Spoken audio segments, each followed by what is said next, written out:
რთული და დაძაბული სამუშაო კვირის ბოლოს ვისაუბროთ მხოლოდ მსუბუქთა სასიამოვნო თემებზე. განიტვირთე, გაერთე, ისიამოვნე, გაატარე საინტერესო 7 და მსუბუქი საეთერო ვიკენდი რადიო იმედზე.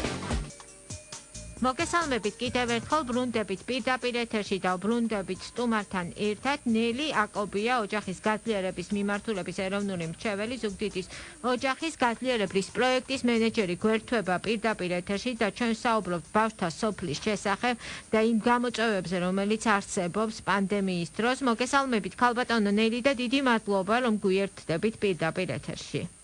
მოგესალმებით, მეც ასევე ძალიან დიდი მადლობა მინდა გადაგიხადოთ იმისთვის, რომ ეთერს უთმობთ ჩვენთვის აი ძალიან მნიშვნელოვან თემებს.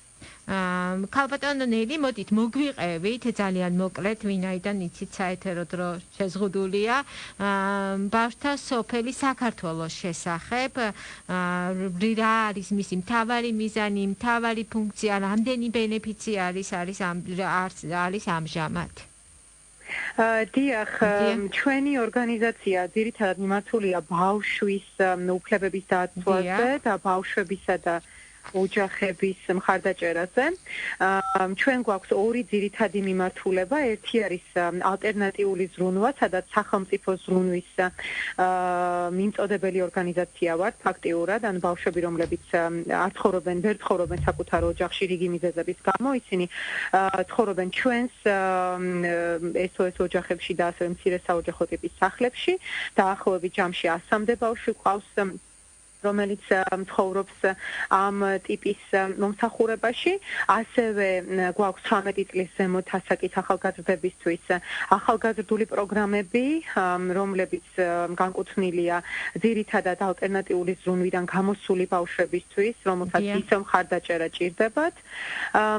და მეორე მნიშვნელოვანი მიმართულება არის ოჯახის გაძლიერების პროგრამა, რომელიც გვაქვს 3 ლოკაციაზე, თბილისში, ქუთაისსა და ზუგდიდში და ამ პროგრამის ფარგლებში ვცდილობთ კომპლექსურად მივუდგეთ ოჯახების საჭიროებებს, რა თქმა უნდა ისევ ბავშვიან ოჯახებს ვაძლიერებთ და ძირითადად ვცდილობთ ფსიქოემოციური, სოციალური და ასევე ეკონომიკური ასპექტებზე მუშაობა. ასევე გვაქვს დედათა და ბავშვთა თავშესაფარი, სადაც დედები საკუთარ მცირეწლოვან შვილებთან ერთად ჩვენთან ცხოვრობენ გარკვეული პერიოდი, სადაც ასევე ვცდილობთ მათ გაძლიერებას, სანამ ისინი გავლენ ჩვენი მომსახურებიდან. და დამატებით გვაქვს კიდევ ადრეული განვითარების პროგრამა, რომელიც ჯერჯერობით თბილისში ფუნქციონირებს, თუმცა იგეგმება მისი გაფართოება, ასე ვთქვათ, გეოგრაფიული თვალსაზრისით და ეს პროგრამა ემსახურება სპეციალური საჭიროების შეზღუდული შეხედულობის ამ მსგავსი რისკის მქონე ბავშვებს და მათ ოჯახებს. ქალბატონო ნელი, მოდით ვისაუბროთ დღევანდელობაზე, რა ხდება დღეს და რა მთავარი გამოწვევის წინაშე დადექით გულისხმობ პანდემიას?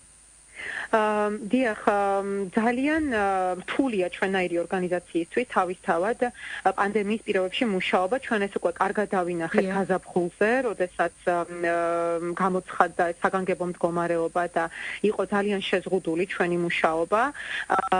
ეხლა შემოდგომაზე უკვე ფაქტიურად ხედავთ, რომ იგივე, ასე ვთქვათ, შეზღუდვების ფარგლებში, თითქმის იმავე შეზღუდვების ფარგლებში გვიწევს მუშაობა.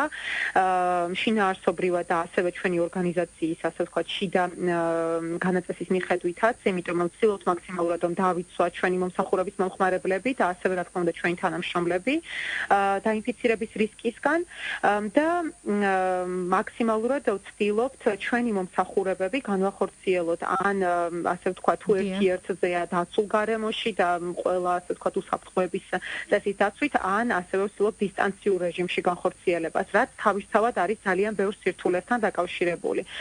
ეს არის ალბათ ერთ-ერთი ყველაზე მნიშვნელოვანი სირთულე, რომელიც ამ ეტაპზე გვაქვს. ქალბატონო ნელი, თქვენ ახსენეთ აი გაზაფხულის პერიოდი, როდესაც პირველად დავდექით ხომ მთლიანად კაცობრიობა ამ გამოწვევის წინაშე და აი ამ გაზაფხულმა რა მაგალითი მოგიტანათ, რა შეცვალეთ თქვენ აი ამ მიმართულებით, რომ უფრო ხელმისაწვდომი გამხდარიყო თქვენი საქმიანობა და ბენეფიციარებისათვის თქვენი მომსახურება?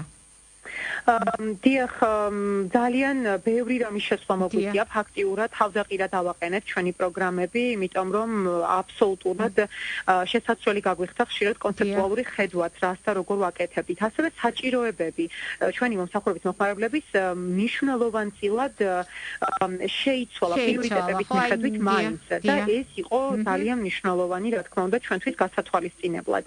ალტერნატიული ზრუნვის ფარგლებშიც ბევრი ცვლილებები იყო, განსაკუთრებით ეხებოდა იმას, რომ ბავშვები ვერ გადიოდნენ, ასე ვთქვათ, თავისუფლად საკუთარ ბიოლოგიურ ოჯახებში ისინი ვერ აკითხავდნენ, ეს ძალიან სერიოზული პრობლემა იყო და აქ მოგვიწია დისტანციურად, სატელეფონო, ასე ვთქვათ, კონტაქტით, ასევე ჩვენი სხვადასხვა სპეციალისტის მოხალისის მხარდაჭერით ბავშვების ფსიქოემოციური მდგომარეობის სასტაბილურება, რაც ძალიან რთული იყო და რაც შეეხება იმ ოჯახებს, რომლებსაც ჩვენ თემში ვეხმარებით, ოჯახის გაძლიერების მიმართულებით ფარგლებში, აქ დამატებით წარმოგვექმნა კიდევ ძალიან ბევრი სირთულე და ერთ-ერთი ყველაზე მნიშვნელოვანი სირთულე იყო ის, რომ ჩვენი დისტანციური მუშაობისთვის და ასევე დისტანციურად განათლების მიღებისთვისაც ბავშვებს ესაჭიროებოდათ ინტერნეტი და ასევე მოწყობილობები, რომლებიც ძირითად შემთხვევებში მათ არ ჰქონდათ და ახლაც იგივე პრობლემის წინაშე ვდგავართ.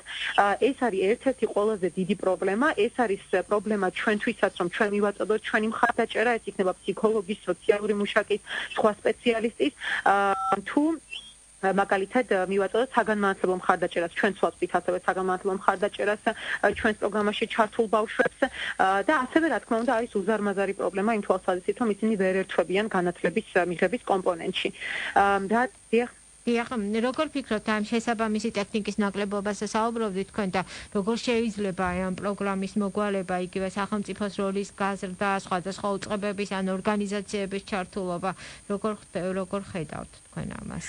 დიახ, ჩვენ ძალიან ბევრს ვმშობლობთ შიგნით ორგანიზაციაში იმაზე თუ ჩვენ როგორ მოვაგვაროთ ან ვეცადოთ მოვაგვაროთ ეს სირთულე, უკვე გქონდა გარკვეული მცდელობები, გქონდა მაგალითად სხვადასხვა ჩვენი შიდა ფონდების და შიდა რესურსების მობილიზების შესაძლებლობები გარკვეული მცირე, მაგრამ მაინც ასევე გქონდა მცირედად გაარე რესურსების მობილიზების შესაძლებლობებით, მაგალითად სხვადასხვა ფონდები და ასე შემდეგ. თუმცა რასაც ჩვენ ვხედავთ ყველაზე მეტად და ვფიქრობთ, რომ ყველაზე მეტ გავლენას იქონიებს ეს არის ის, რომ სახელმწიფომ აიღოს გაცილებით უფრო ქმედითი როლი ამ ნაწილში. პირველ რიგში დაითვალოს, რამდენი ბავშვი არის დარჩენილი დისტანციური განათლების მიღმა, რამდენს არ აქვს შესაძლებლობები, რომ ჩაერთოს ინტერნეტი იქნება ეს. ზოგ შემთხვევაში წარმოიდგინეთ, ელექტროენერგიაც არის ასეთი ოჯახებიც ყავშენ, სადაც ელექტროენერგიის პრობლემაც არის, არა თუ მარტო ინტერნეტის, მხოლოდ ინტერნეტის და ასევე რა თქმა უნდა ეს მოწყობილობების თემა, რომლებიც ძალიან ძვირია, რა თქმა უნდა, თუმცა ამის გარეშე წარმოუდგენელია ჩვენ რაიმე ტიპის განათლებაზე ვისაუბროთ. ანუ პირველ რიგში უნდა დაითვალოს სახელმწიფომ, ჩვენ რა თქმა უნდა მზად ვართ ყოველთვის თანამშრომლობისთვის ჩვენს ნაწილში, რაც ჩვენ შეგვეძლება და შემდეგ უნდა მოხდეს თუნდაც ეტაპობრივი დაკმაყოფილება, ასე ვთქვათ, ამ საჭიროების და გზების გამონახვა და რა თქმა უნდა არასამთავრობო სექტორი ისევ ჩვენთან ერთად სხვა ორგანიზაციებით დარწმუნებული ვარ იქნებიან მზად იმისთვის, რომ ეს დიალოგი გაიმართოს სახელმწიფოსთან და ერთად მოვიფიქროთ გამოსავალი გზები, იმიტომ რომ აშკარად ახლანდელ სიტუაციაში ფაქტიურად განათლება არის ჩავარდნილი ამ მოწყვა ჯგუფებთან განსაკუთრებით. ქალბატონელი და ბოლო კითხვა, გარდა ამისა, თქვენი პროექტის ერთ-ერთი მნიშვნელოვანი ნაწილი იყო დასაქმებისა და თვითდასაქმების ხელშეწყობა. ესეც იყო ძალიან მნიშვნელოვანი კომპონენტი. აი ამ პერიოდში რა ხდება ამ მიმართულებით და რა გამოსავლის გზებს ხედავთ? დიახ, ამ ნაწილშიც რა თქმა უნდა ბევრი სირთულე შეგვექმნა, იმიტომ რომ ის სამსახურები, ასე ვთქვათ, ღია ბაზარზე, რომლებზეც შეეძლოთ მუშაობა ჩვენს მომსახურების მომხმარებლებს, ასე ვთქვათ, ბევრი სხვადასხვა ფაქტორიდან გამომდინარე, ეს სწორედ აი ეს სამუშაო ადგილები დაზარალდა ყველაზე მეტად პანდემიის პირობებში. შესაბამისად, ჩვენ ძალიან, ასე ვთქვათ, ბევრი რამის შეცვლა მოგვიწია იმისთვის, რომ მაქსიმალურად მეტ კავშირზე გავსულიყავით, მეტ ორგანიზაციასთან გავსულიყავით კავშირზე, ასევე ჩვენი თვითდასაქმების კომპონენტი, რა თქმა უნდა, ჩვენ ისედაც ჰქონდა ამოქმედებული და ეს განსაკუთრებით ახლა მაქსიმალურად ვეცადეთ კიდევ უფრო მეტად აგვემუშავებინა, ასევე ჩვენ გვაქვს სოფლის მეურნეობის მხარდაჭერის კომპონენტი, მაგალითად ზუგდიდში, სადაც რეგიონში უფრო შესაძლებელია და ამართლებს, ასე ვთქვათ, სხვადასხვა საქონლის შესყიდვა ოჯახისთვის და აი ამ კუთხით მხარდაჭერა თუმცა ძალიან დიდი პრობლემა რა თქმა უნდა ის არის რომ სამწუხაროდ ვერ ვხედავთ სახელმწიფოსგან იგივე მრავალფეროვან მიდგომებს და ნუ ამაზე ჩვენ ძალიან დიდი ხანია რა თქმა უნდა ვსაუბრობთ და ადვოკატობასაც ვეწევით სახელმწიფოსთან რომ ეს კომპლექსურად უნდა დაინახოს ეკონომიკური საჭიროებებიც ამოწყვლადი ოჯახების და ამ კუთხით გამრავალფეროვნოს პროგრამები. ჩვენი გამოსავალი ამ ეტაპზე არის ის რომ რაც ხელთ გაგვაჩნია შიდა თუ გარე რესურსი მაქსიმალურად მოვახმაროთ ჩვენს მომსახურების მომხმარებლებს. თუმცა რა თქმა უნდა ეს ოჯახები არიან ძალიან ცოტა იმასთან შედარებით, რამდენიც არის საქართველოში საჭიროების მქონე ოჯახი. ძალიან დიდი მადლობა დეტალური ინფორმაციის მოწოდებისათვის. ნელი აკობია ოჯახის გაძლიერების მიმართულების ეროვნული მრჩეველი, ზუგდიდის ოჯახის გაძლიერების პროექტის მენეჯერი იყო ჩვენი გადაცემის სტუმარი.